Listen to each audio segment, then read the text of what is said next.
baik. Assalamualaikum warahmatullahi wabarakatuh. Salam sejahtera bagi kita semua. Oke, di sesi kali ini ya kita lanjut materi kita tentang pegadaian, dan tentunya harapan saya teman-teman semua yang hadir di sini selalu diberikan kesehatan ya, dan selalu mendapatkan keberkahan dari Yang Maha Kuasa. Tentunya hari ini pembelajaran ini banyak hal yang kita akan pelajari terkait dengan istilah-istilah di pegadaian ya, terus produknya, programnya apa aja, asal mulanya, sejarahnya, dan lain-lain. Baik, untuk mempersingkat waktu, saya akan share materinya.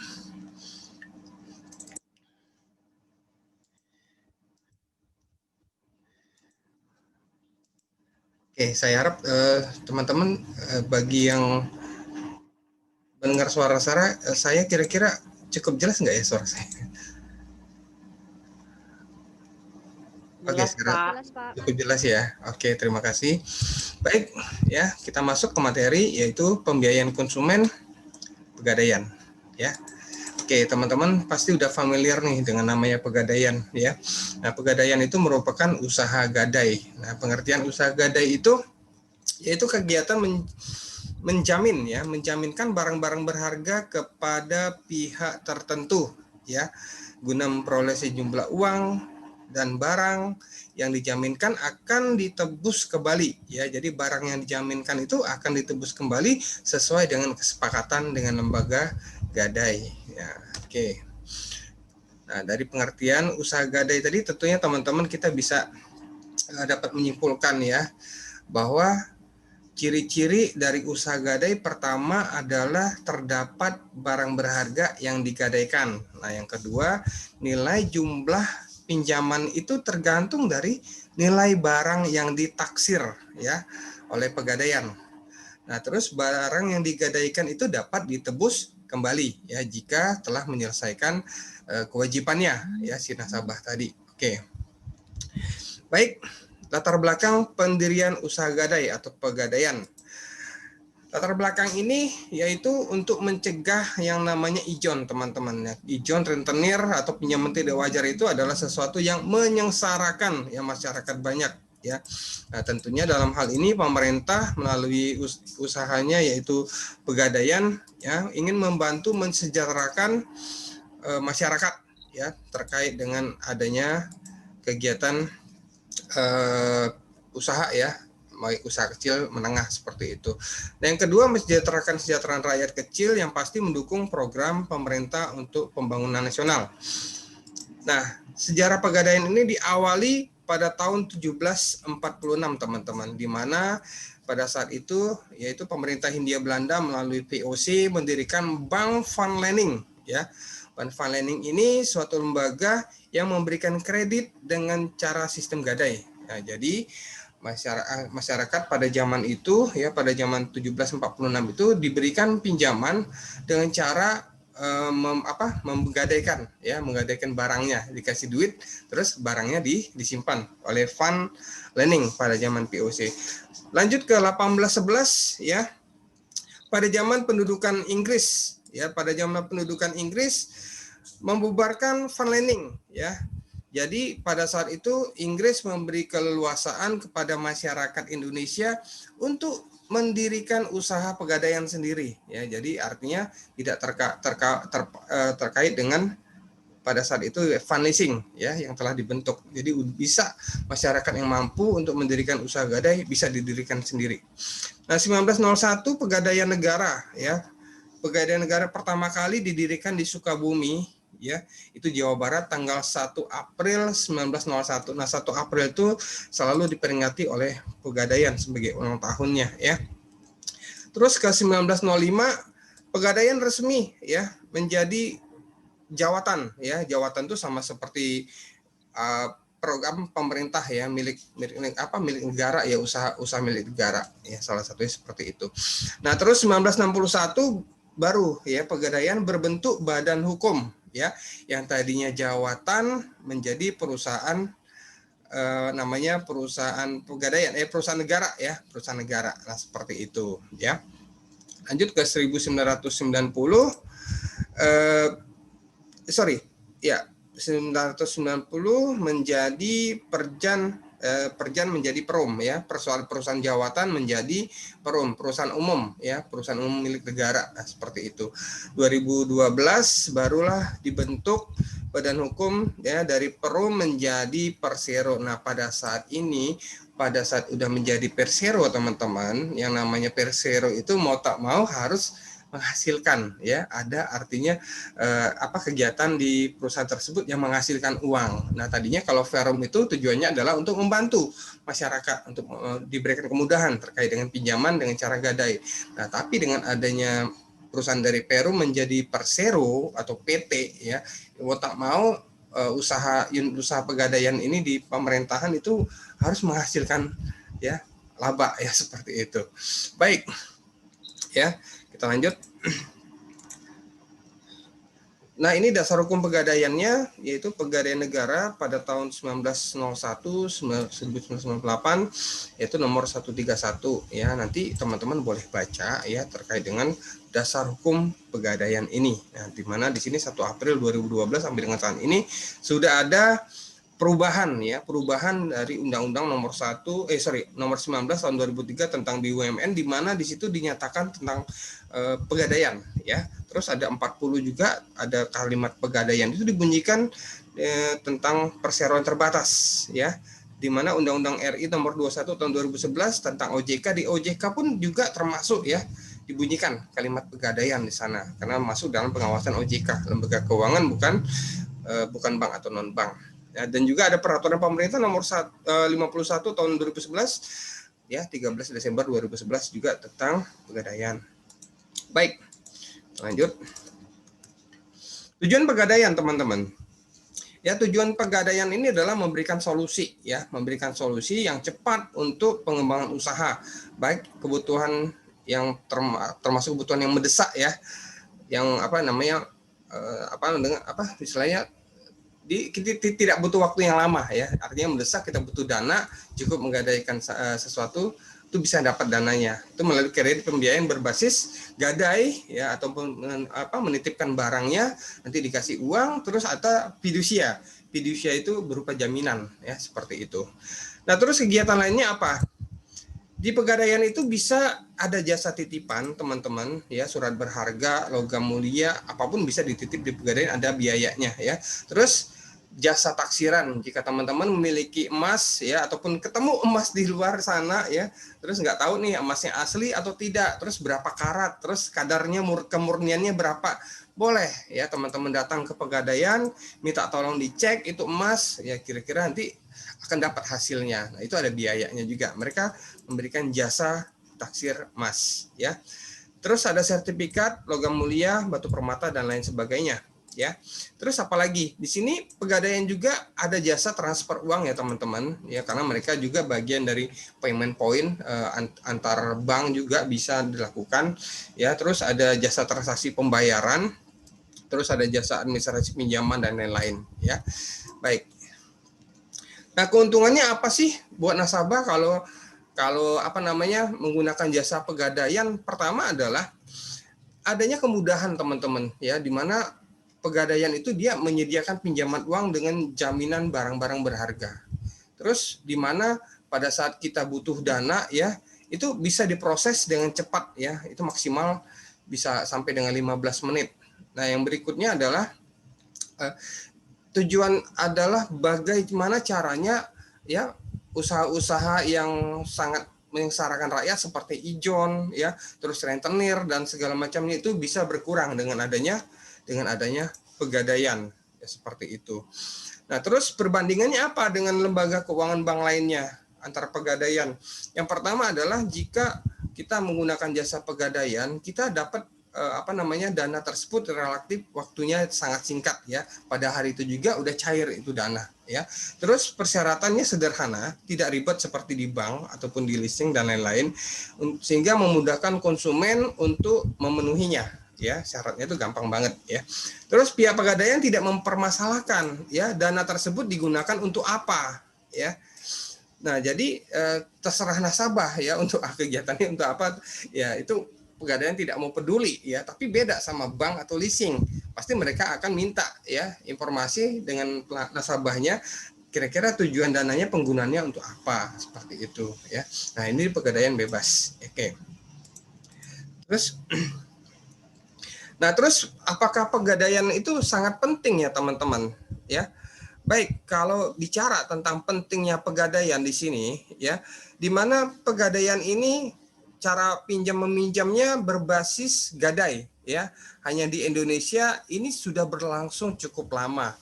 Ya, baik secara formal maupun informal ya. Dalam arti informal itu dia secara individu itu bisa dilakukan ya, antar personal ya. Nggak mesti harus melalui lembaga atau badan hukum, juga melalui individu pun bisa melakukan kegiatan di pegadaian ya.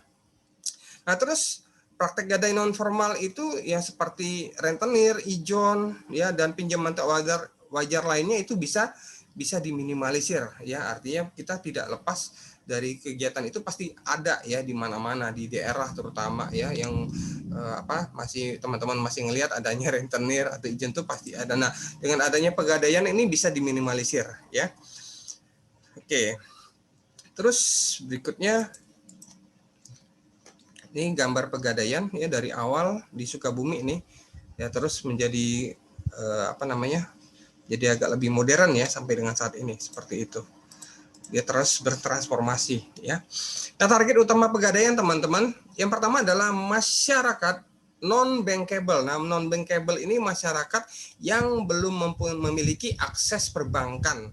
Ya, kita tahu bahwa teman-teman saat ini ya di daerah terutama ya, itu terutama pada pedagang kecil ya, itu mereka tidak memiliki rekening di bank. Nah, dengan adanya pegadaian ini mereka bisa ya memberikan solusi dengan cara menggadaikan barang itu di pegadaian. Teman-teman boleh lihat di mana ada pasar, biasanya di situ ada pegadaian. Biasanya pasar-pasar besar itu pasti ada ya. Yang kedua adalah masyarakat tingkat menengah ke bawah yang masih memiliki barang yang dapat digadaikan. Jadi artinya bukan hanya pedagang kecil saja, terus masyarakat menengah ke bawah pun boleh melakukan kegiatan transaksi di pegadaian, seperti itu ya. Nah, produk-produknya apa aja? Yang mana di sini kita lihat pertama adalah penyaluran kredit ya.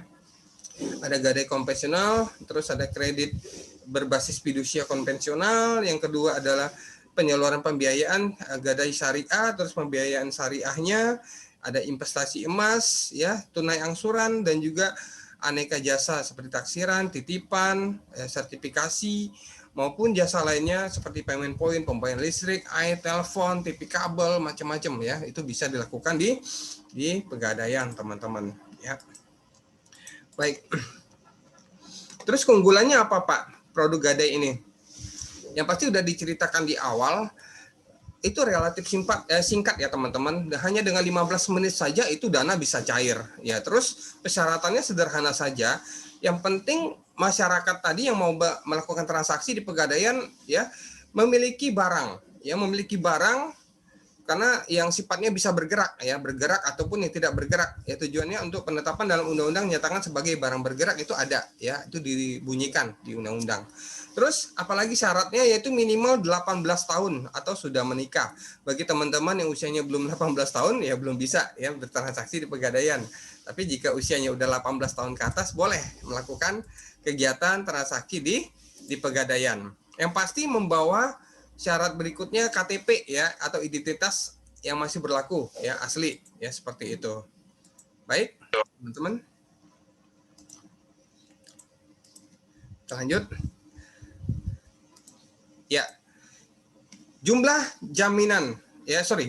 pinjaman gadai. Nah, jumlah pinjaman gadai ini ya sesuai dengan harga ya, harga pasaran. Jadi artinya barang nanti akan dicek atau ditaksir oleh bagian penaksir, petugas penaksirnya akan melihat nih di pasaran handphone Samsung atau contoh misalnya handphone Realme ya 6 Pro itu di pasaran 3 jutaan. Ya udah berarti nanti akan diberikan atau dicairkan dananya itu ya sesuai dengan angka harga pasaran. Nah, seperti itu ya. Terus barang jaminan ditaksir oleh petugas, oke, terus pinjaman mulai dari puluhan ribu ya sampai dengan ratusan juta rupiah. Jadi ratusan juta rupiah ini yaitu barang yang digadaikan itu bisa jadi seperti kendaraan bergerak ataupun tanah ya, rumah seperti itu. Dengan cara menjaminkan sertifikatnya ya ataupun BPKB seperti ini ya. Baik. Terus jenis barang jaminannya apa aja ya? Seperti contoh di sini ada perhiasan emas, kendaraan, barang elektronik ya, mesin-mesin dan peralatan rumah tangga. Baik. Nah, ini contoh seperti di gambar ini adalah barang-barang kuno ya, teman-teman. Seperti diketahui nilai dari barang kuno ini memiliki nilai yang sangat luar biasa. Nah, itu bisa dicek ya.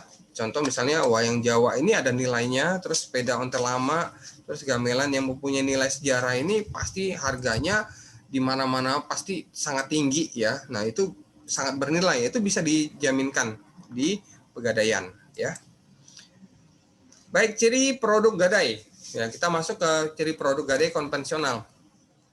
Yang pasti tujuan kredit ini diberikan hanya untuk kebutuhan mendesak atau mendadak ya, baik konsumtif maupun produktif ya. Konsumtif itu artinya kebutuhan yang untuk kepentingan pribadi ya, ataupun produktif itu adalah kebutuhan untuk apa istilahnya kegiatan-kegiatan usaha ya, seperti itu, agar duitnya yang dipinjam tadi itu bisa menghasilkan ya, seperti itu.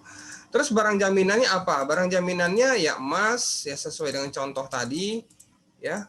Terus berlian, handphone. Nah, layanannya ini maksimal sampai dengan 15 menit udah cair, teman-teman ya. Nah, teman-teman boleh baca di sini suatu waktu angka-angka yang tertera di sini bisa berubah ya, ketentuan ini teman-teman tidak baku karena saya ambil materi ini pada saat saya buat itu memang ketentuannya pada saat berlaku angka misalnya biaya administrasi 2.000 sampai dengan 100.000 nih. Nah, nanti suatu saat bisa berubah ya, tergantung kebijakan dari Pegadaian ya.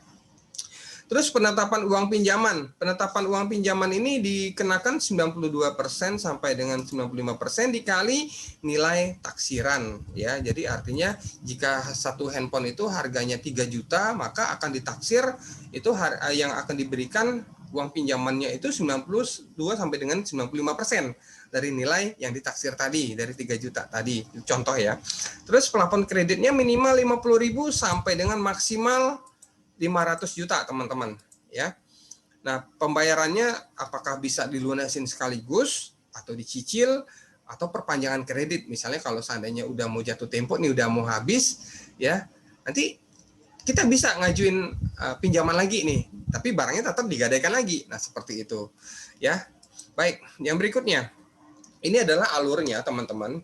Ya, jika kita selaku nasabah atau calon nasabah yang ingin melakukan gadai di Pegadaian, ya cukup membawa barang dan menyertakan KTP ya yang masih berlaku.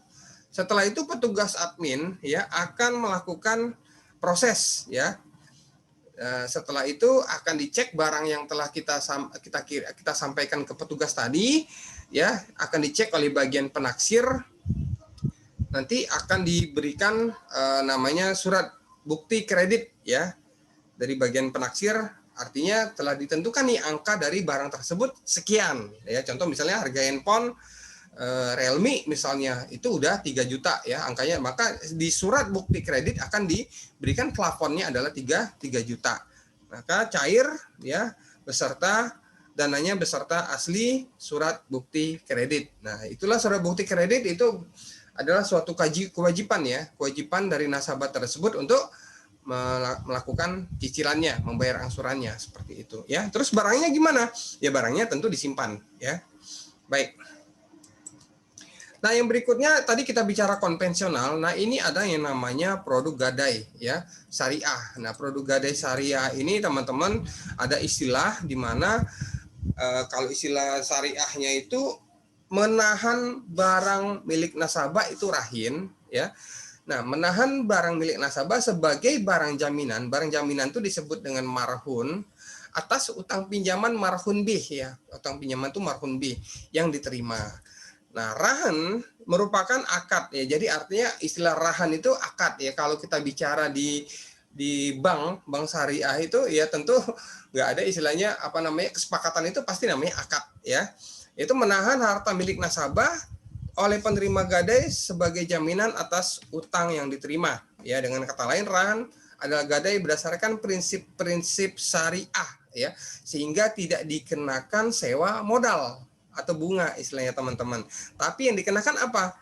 Yang dikenakan hanya untuk jasa titipan aja atau sewa tempat nih, misalnya kita naruh gadaikan handphone ya, tentu ada biaya sewanya untuk menempatkan barang kita di usaha gadai tadi. Nah itu, jadi nggak dikenakan bunga, tapi hanya sewa sewa tempat atau ujrah atau biaya sewa namanya.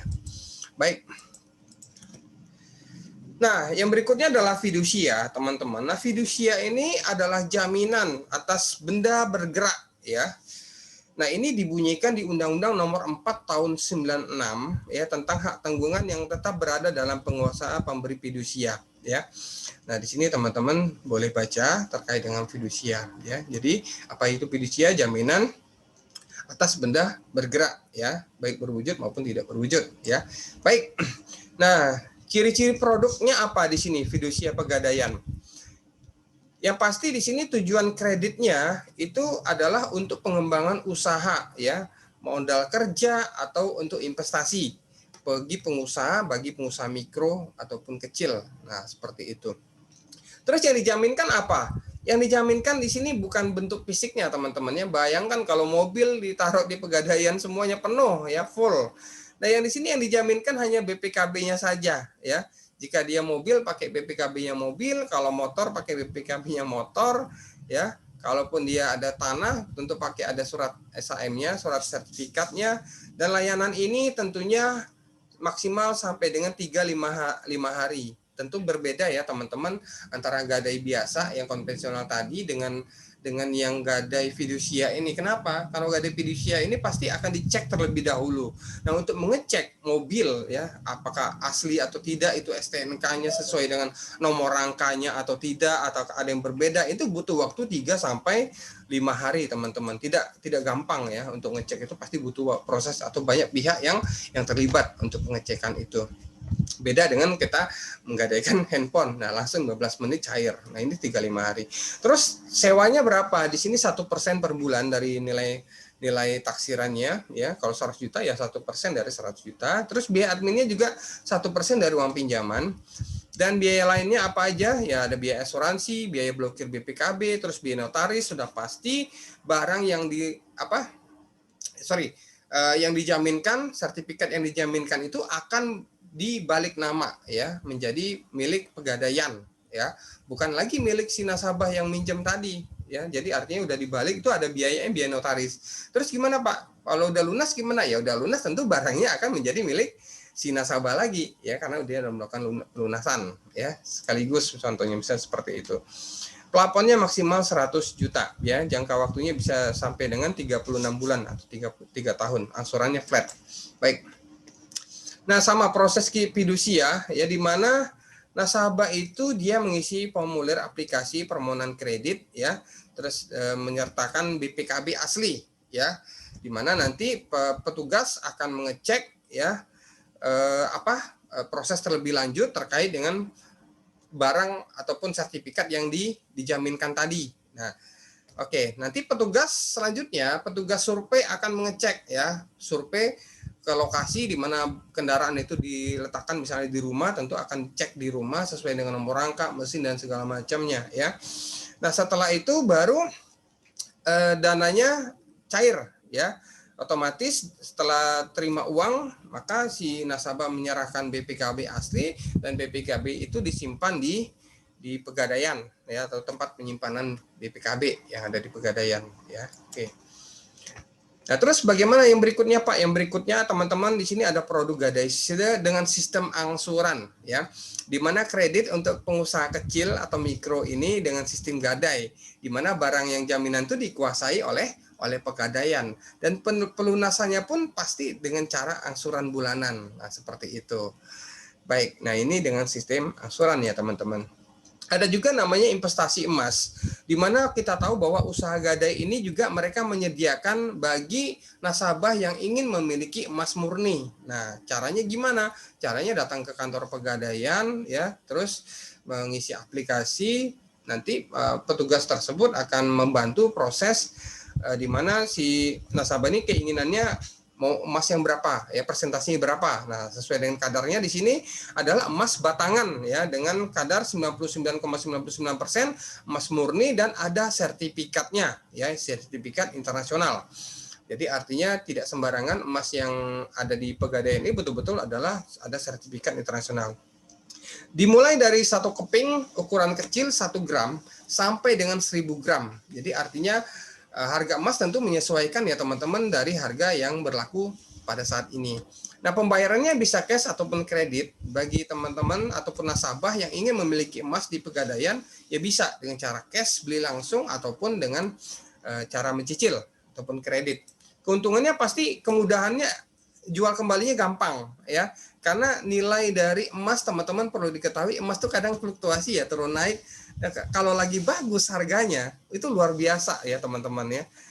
Tuh luar sampai dengan saat ini pernah tembus sampai dengan 800 sampai 900 ribu ya satu gram emas ya, emas murni ya, bukan emas yang teman-teman lihat yang ada di toko emas ya, itu emas sudah ada campurannya ya, tembaga dan lain. Tapi ini benar-benar hitungannya adalah emas murni dengan kadar 99% dan 24 karat ya.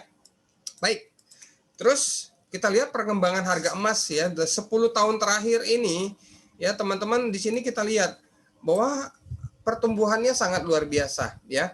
Dimana pada tahun 2009 ya kita lihat harga emas sempat menyentuh di 25 Juni ini di bawah 1000 ya. Di bawah 1000. Nah, jadi kita lihat semakin lama dia semakin naik nih. Puncaknya yang paling tinggi itu di 25 Juni 2011 ya. Terus turun naik. Bayangkan teman-teman, bagi masyarakat yang membeli emas ya pada tahun 2009 ya angkanya di bawah 1000 dan dia tetap emasnya itu disimpan, dan pada saat di angka di tanggal 25 Juni 2011 itu udah di atas 1.800. Itu berapa banyak keuntungan yang bisa didapatkan ya. Jadi rata-rata pertumbuhannya sampai dengan 10 tahun ini bisa dirata-ratakan ya maksimal pertumbuhannya 20% ya. Jadi artinya bagi yang memiliki emas di tahun 2009 dan 2020 ini pasti kalau ditukar ya nilai jualnya itu bisa lebih tinggi ya, seperti itu. Jadi nggak ada ruginya kalau kita investasi emas teman-teman, tapi emas murni ya, bukan emas Joko ya. Baik, produk taksiran emas, produk taksiran. Nah, produk taksiran ini teman-teman bisa ya, kalau memiliki emas di rumah ya sertifikatnya hilang misalnya, ataupun surat-surat apa yang ada di emas pada saat beli itu hilang. Terus bagaimana Pak caranya ngelihat kadar emasnya? Boleh bawa ke Pegadaian, terus kasih tahu bahwa ini emas pengen dicek berapa sih kadarnya, nanti akan diinformasikan oleh petugas penaksir. Tentu ada biayanya ya. Terus selain emas apa aja? Selain emas juga ada di sini intan ya. Intan atau berlian lainnya pun bisa dibantu oleh petugas Pegadaian untuk memberikan taksiran ya, termasuk harganya pun yang kekinian saat itu pun bisa diberikan oleh mereka ya. Itu ada jasa ya, biayanya. Baik, yang berikutnya jasa titipan ya teman-teman, boleh ya jika ingin pulang kampung nih, takut ada sertifikat berharga atau surat-surat yang ada di lemari ataupun di bawah tempat tidur atau di bawah bantal hilang, takut hilang, maka teman-teman boleh memanfaatkan jasa titipan di Pegadaian ya. Karena kita tahu bahwa pada saat pulang kampung atau apa kita dalam rumah dalam keadaan kosong, tentunya hal ini sangat beresiko ya. Nah, itu bisa dipakai untuk menitipkan barang, jasanya, ada jasa yang dikenakan ya. Terus waktu kita hanya 10 menit lagi, kita langsung persingkat aja. Terus sertifikasi. Nah, di sini sertifikasi untuk pengujian ya, penilaian keaslian dari batu permata ya atau logam mulia ya, ataupun batu-batuan berharga lainnya dengan sertifikasi khusus. Nah, di sini bisa diuji, mereka punya alat ya, tentunya nanti setelah diuji nanti akan dikeluarkan sertifikasi terkait dengan barang atau logam mulia tadi ya, seperti itu ya. Nah, tujuan sertifikasi ini adalah untuk menghindari namanya tindak penipuan. Jadi artinya kalau udah punya sertifikat teman-teman, itu batu atau logam mulia atau intan itu tidak sembarangan ya bisa dijual. Jadi artinya untuk menghindari penipuan tadi ya, dengan ada sertifikat asli tentunya mempunyai nilai tambah lagi ya, nilai jualnya. Terus produknya yang lain apa Pak? Ya seperti kita tahu bahwa payment point itu bisa dilakukan ya. Payment point bisa dilakukan di Pegadaian. Apa itu? Ya bayar listrik, air, telepon, ya terus pembelian tiket, bayar sekolah, terus pengiriman uang dan lain-lain itu bisa ya tanpa harus membuka rekening di Pegadaian. Jadi artinya sewaktu-waktu kita mau melakukan transaksi di Pegadaian kapanpun dimanapun bisa ya. Seperti yang penting kantornya masih buka seperti itu ya. Baik teman-teman ya, materi kita sudah selesai. Bagi teman-teman yang ingin bertanya monggo silakan, saya buka di kolom chat. Oke, sudah ada pertanyaan dari Putri Handayani. Di sesi pertama tadi sebenarnya ada pertanyaan, tapi karena waktu kita terbatas jadi terputus secara otomatis. Mohon maaf saya belum bisa menjawab. Nah, ini kita lanjut dengan chat ya, pertanyaan yang ada. Putri Handayani, manajemen 19FX. Permisi Pak, saya ingin bertanya apa perbedaan secara signifikan antara Pegadaian konvensional dengan Pegadaian syariah? Apa biasanya keunggulan yang bisa kita dapatkan jika menggunakan Pegadaian syariah? Baik. Nah, seperti judulnya ya, siapa nih Putri ya? Oke, thank you Putri. Sesuai dengan judulnya, konvensional dengan syariah itu berbeda. Baik dari cara pengelolaannya ataupun dari cara prosesnya. Tadi di awal udah dijelaskan bahwa untuk konvensional itu ada dikenakan biaya-biaya, termasuk ada bunga yang dikenakan di sana. Nah, tapi kalau di syariah mereka tidak mengenakan bunga, tapi hanya mengenakan jasa titipannya aja, sewa tempatnya aja. Nah, seperti itu. Kalau menurut saya sih sama ya. Prosesnya tergantung dari keyakinan kita aja. Apakah kita lebih nyaman menggunakan dengan cara syariah ataupun dengan cara konvensional. Nah, plus minusnya kita kembalikan lagi ke masyarakat ya, seperti itu. Nah, terus kalau dari dari keunggulannya sama-sama ya, karena produk Pegadaian ini saya rasa mau konvensional mau syariah juga sama. Ya sekali lagi kalau saya kembalikan ke masyarakat ingin secara misalnya kalau syariah ya tentunya untuk menghindari yang namanya gharar, maisir dan riba. Nah, tentunya itu udah terlaksana ya sesuai dengan basisnya syariah, konsepnya syariah seperti itu. Nah, kembali ke masing-masing ya. Terus berikutnya siapa nih? Oke, baik, sepertinya tidak ada pertanyaan, atau bagi teman-teman langsung aja buka di kolom atau buka mic-nya jika ingin bertanya, masih ada waktu 5 menit. Bagi yang ingin bertanya monggo silakan. Baik, kalau itu nggak ada saya sambil absen saya capture dulu ya peserta yang hadir pada hari ini. Totalnya adalah 75 peserta ya. Di mana teman-teman di sini adalah peserta yang sangat aktif ya, thank you, luar biasa. Dan bagi teman-teman saya ingatkan kembali, bagi yang belum mengikuti kegiatan post-test ya silakan dilakukan di Sepada online, ataupun yang belum mengisi absen monggo silakan isi di absen ya. Baik, beberapa waktu yang lalu banyak masuk WA ataupun SMS ke saya terkait dengan UTS ya. Baik teman-teman, bagi yang belum mengikuti UTS saya akan selektif ya. Artinya ketentuannya sudah saya tentukan, di mana jadwal antara berapa hari ya tenggang waktu itu 1 minggu itu saya udah kasih kelonggaran maksimal, kecuali untuk cash by cash. Nah, saya akan selektif by cash ini apakah ada unsur kesengajaan atau tidak bagi teman-teman yang tidak mengikuti UTS seperti itu, ataupun mengikuti kuis sebelumnya, ataupun kegiatan lainnya di perkuliahan saya. Nah, tentunya harapan saya teman-teman tetap jujur ya. Kalau memang kemungkinan bisa saya ajukan kembali, teman-teman boleh untuk mengikuti UTS. Tapi ini khusus peserta yang belum mengikuti ya teman-teman ya, belum mengikuti post-test ya. Bagi yang udah tentu saya tidak akan kasih kesempatan lagi, karena itulah poin yang hasil dari jeripayah kemampuan kalian. Nanti di sesi akhir saya tetap akan minta ya teman-teman, bagi yang nilainya rendah nanti saya akan minta ya untuk mengikuti tugas tambahan. Bagi yang poin-poinnya nilainya rendah nanti saya akan share ya, tapi tidak secara grup ya, tapi secara personel ya. Jadi teman-teman bagi yang udah tahu nih berapa dapat nilainya ya, Tentunya yang bagi nilainya bagus ya saya ucapkan selamat ya bagi nilai yang udah dapat bagus baik dari kuis maupun UTS ataupun melalui poster-poster yang sudah berjalan. Saya ucapkan terima kasih. Terus bagi teman-teman nilai masih jeblok nanti saya akan coba hubungin ya, saya akan coba cari tahu teman-teman dan bisa melapor ke saya, Pak, saya nggak ngikutin ini, itu akan saya review kembali kenapa bisa seperti itu. Baik, itu aja teman-teman ya. Terima kasih atas kebersamaan kita. Assalamualaikum warahmatullahi wabarakatuh. Waalaikumsalam warahmatullahi wabarakatuh.